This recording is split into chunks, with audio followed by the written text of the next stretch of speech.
Assalamualaikum warahmatullahi wabarakatuh. Hai Sobat Milenia, kembali lagi bersama saya Moza, mahasiswi Universitas Yarsi jurusan Akuntansi semester 3. Pada video kali ini saya akan membahas apa itu statistik parametrik uji ANOVA dan penggunaannya dalam SPSS versi 22.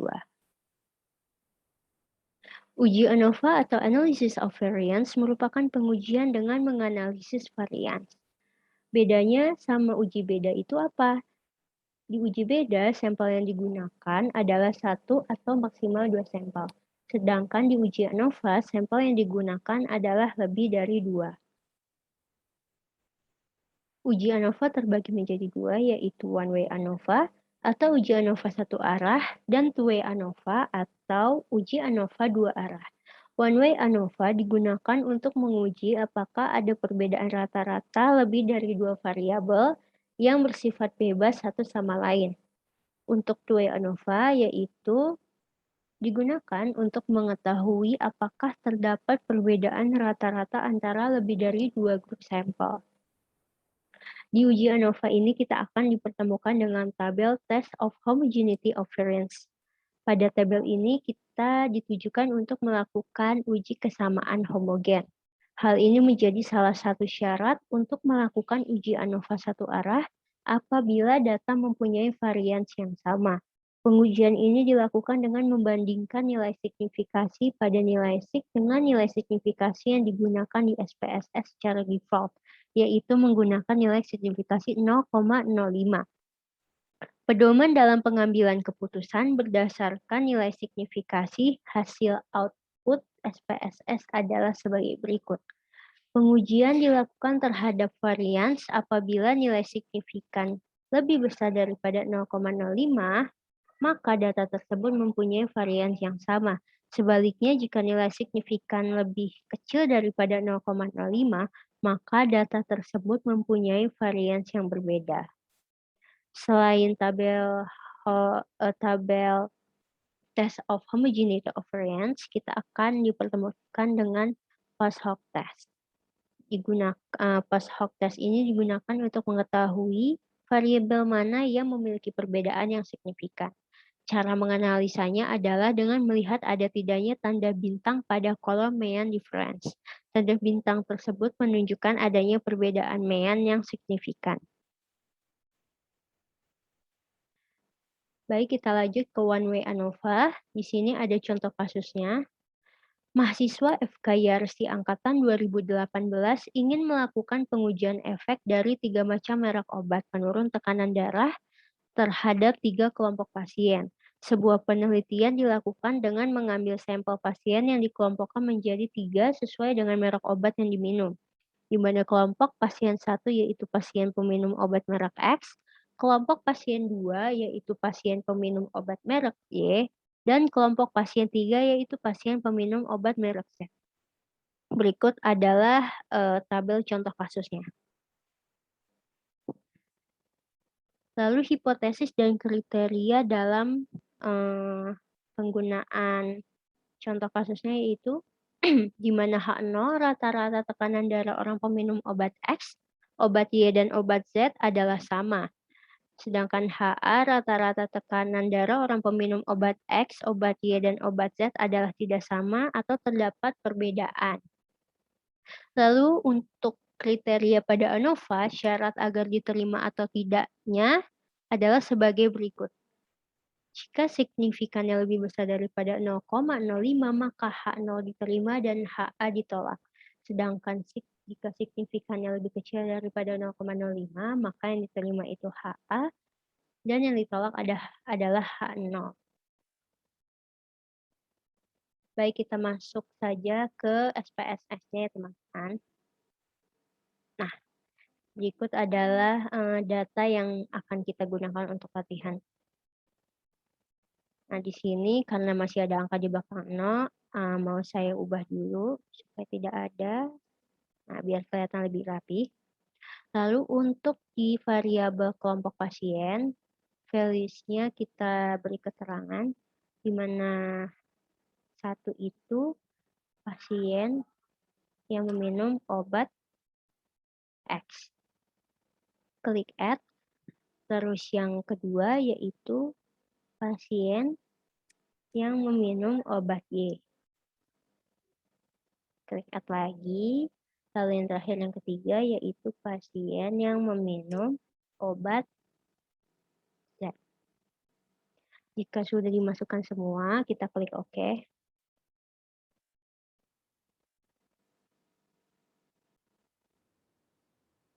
Nah, jika sudah, pada menu ini kita klik yang Analyze, terus klik Compare Means, lalu pilih yang One Way ANOVA.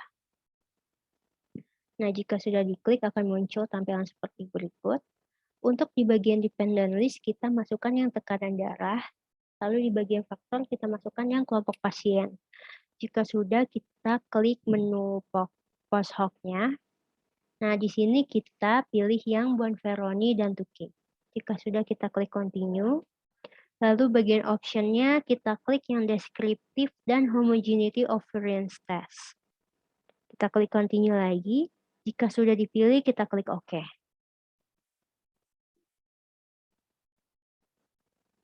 Nah, setelah kita klik OK, maka muncul tampilan seperti berikut ya teman-teman.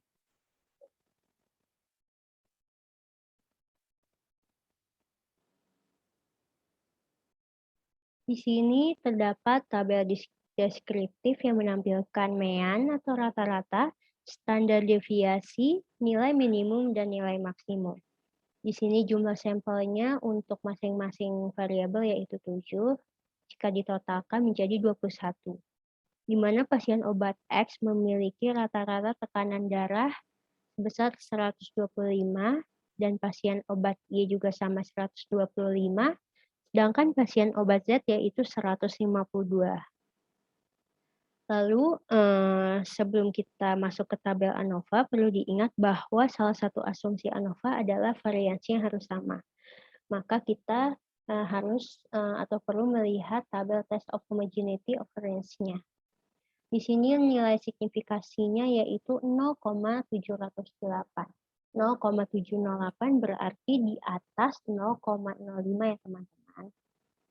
Jika nilai signifikasinya di atas 0,05, maka uji ANOVA-nya valid karena terdapat variansi yang sama. Berarti jika di atas 0,05, nilai variansinya sama ya teman-teman.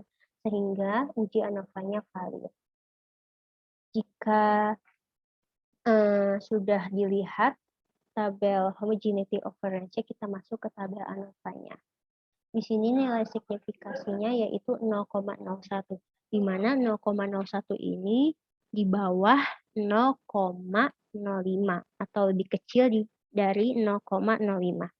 Tadi sudah saya jelaskan di hipotesis dan kriteria, apabila nilai signifikasinya lebih kecil daripada 0,05, maka yang diterima itu HA, yang ditolak H0.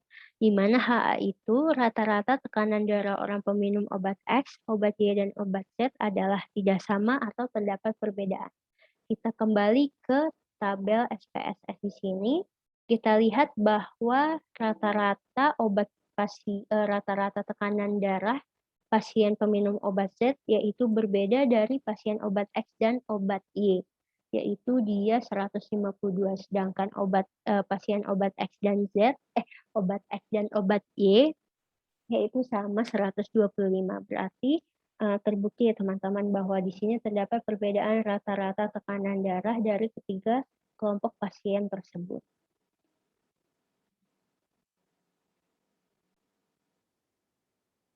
Lalu kita masuk ke post hoc test-nya untuk melihat variabel mana yang memiliki perbedaan yang signifikan. Tadi kita udah bahas ya di teorinya bahwa yang ada tanda bintang di bagian mean difference itu berarti memiliki perbedaan yang signifikan di antara kedua kelompok variabel. Di sini pasien obat X terhadap pasien obat Y memiliki mean difference yaitu 0,000, yang berarti tidak ada perbedaan yang signifikan antara kedua kelompok variabel tersebut. Sedangkan pasien obat X terhadap pasien obat Z memiliki perbedaan signifikan sebesar negatif 27,143. Untuk pembacaannya juga sama ya, teman-teman, ke bawah ini pembacaannya sama dengan yang atas. Jika 0,000 berarti tidak ada perbedaan signifikan, sedangkan yang bertanda bintang itu terjadi atau ada perbedaan yang signifikan. Lalu kita masuk ke homogeneous subsets. Di sini ada dua grup ya dikelompokkan, kelompok 1 sama kelompok 2. Di sini kelompok pasien obat X dan Y berada di satu grup, yang berarti tidak ada perbedaan yang signifikan karena rata-ratanya sama yaitu 125. Sedangkan pasien obat Z berada di kelompok 2 karena dia memiliki rata-rata yang berbeda, sehingga terdapat perbedaan yang signifikan.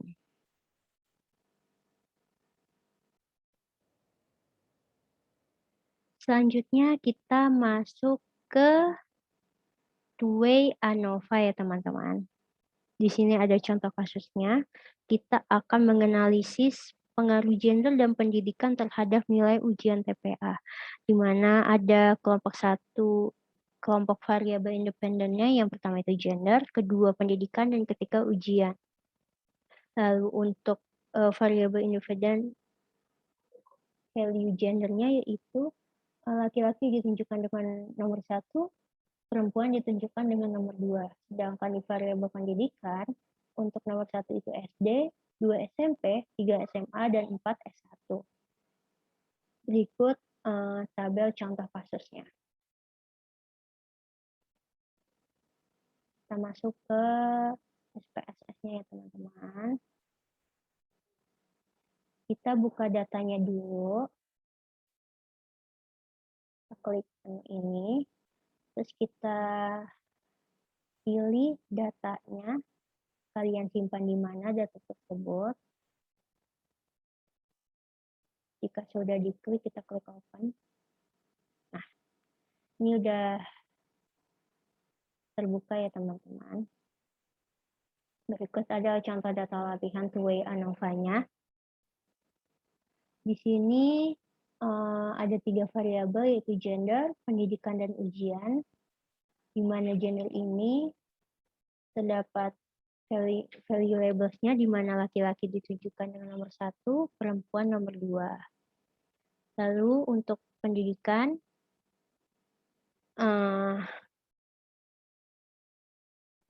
di sini ada 3, yaitu nomor 1 SMP, nomor 2 SMA, nomor 3 S1.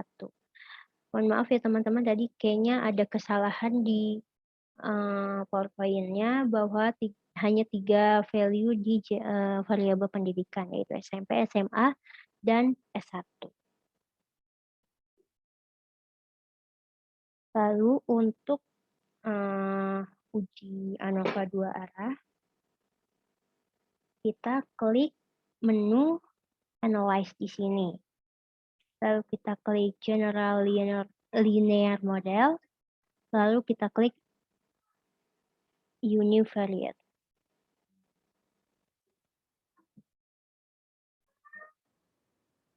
Nah, jika tampilannya sudah muncul seperti ini, kita masukkan variabel ujian ke dependent variable. Lalu untuk variabel gender dan pendidikan, kita masukkan ke fixed factor.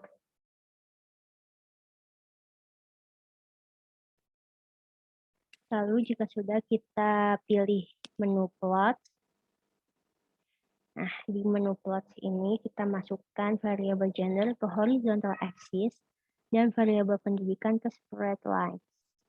Jika sudah, kita klik add. Di sini muncul interaksi antara gender dan pendidikan. Kita klik continue. Lalu kita klik post hoc.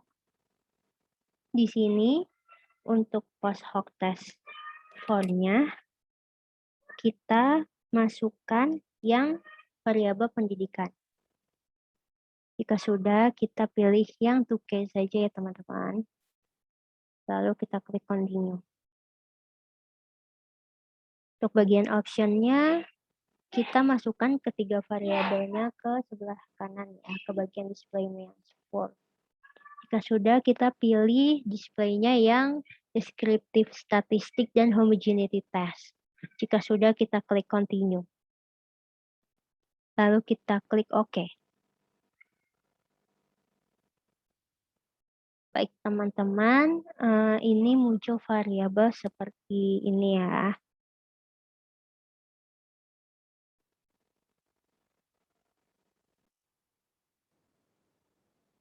Nah, oke. Di sini kita melihat ada tabel between subject factor. Di sini menampilkan jumlah sampel dari data yang tadi, di mana untuk laki-laki berjumlah 18 dan perempuan berjumlah 22. Untuk pendidikannya, jumlah sampelnya 8, SMA 20, dan S1-nya 12. Lalu kita masuk ke deskriptif statistik. Di sini ditampilkan nilai rata-rata, standar deviasi, dan jumlah sampel masing-masing sesuai dengan pendidikannya. Di mana laki-laki SMP rata-ratanya 32,43, standar deviasinya sekian, dan jumlah sampelnya 7. Untuk laki-laki SMA-nya 46,60, jumlah sampelnya 5, S1, laki-laki S1 rata-ratanya 77,83, jumlah sampelnya 6, terus perempuan SMP rata-ratanya 68, jumlah sampelnya 1, dan seterusnya.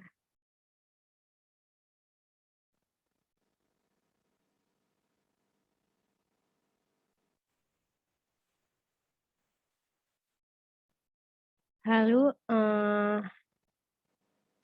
di sini kita lihat nilai baik, di sini kita lihat nilai signifikasinya yaitu 0,527 yang berarti di atas 0,05. Jika di atas 0,05 berarti memiliki varians yang berbeda ya teman-teman. Jadi di sini sudah kita kasih tahu jika di atas 0,05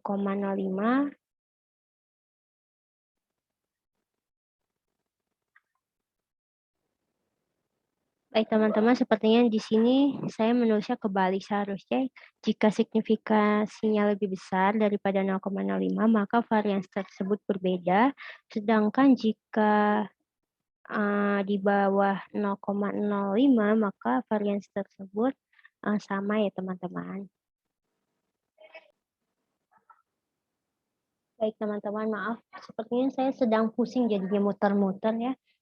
Ini sama ya teman-teman, jika signifikasinya lebih besar daripada 0,05 maka variansnya sama, sedangkan jika signifikasinya lebih kecil daripada 0,05 maka variansnya berbeda.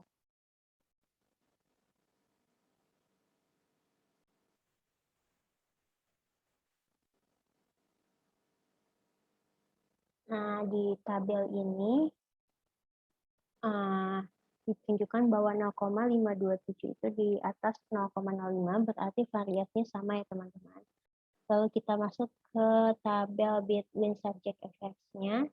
Di sini diberitahu ada nilai signifikasi beberapa search, di mana corrected modelnya itu nilai signifikannya itu 0,000, berarti di bawah 0 atau lebih kecil daripada 0,05.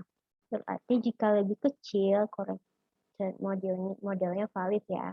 Lalu di bagian gender, pendidikan, dan interaksi antara gender dan pendidikan, masing-masing itu di bawah atau lebih kecil daripada 0,05. Berarti ketiga variabel ini berpengaruh terhadap nilai ujian. Jika di atas 0,05 maka variabel tersebut tidak berpengaruh terhadap nilai ujian. Kenapa dia berpengaruh? Karena kita lihat di sini perbedaannya antara gender laki-laki dan perempuan yang rata-ratanya berbeda. Lalu untuk gender laki-laki, kelompok laki-laki bagian S1 itu lebih tinggi dibandingkan jenjang pendidikan SMP dan SMA. Begitupun dengan perempuan, S1 juga lebih tinggi. Berarti di sini kita bisa lihat ya bahwa gender dan pendidikan itu berpengaruh terhadap nilai ujian. Semakin tinggi tingkat pendidikannya, maka semakin tinggi pula tingkat pengaruhnya terhadap nilai ujian.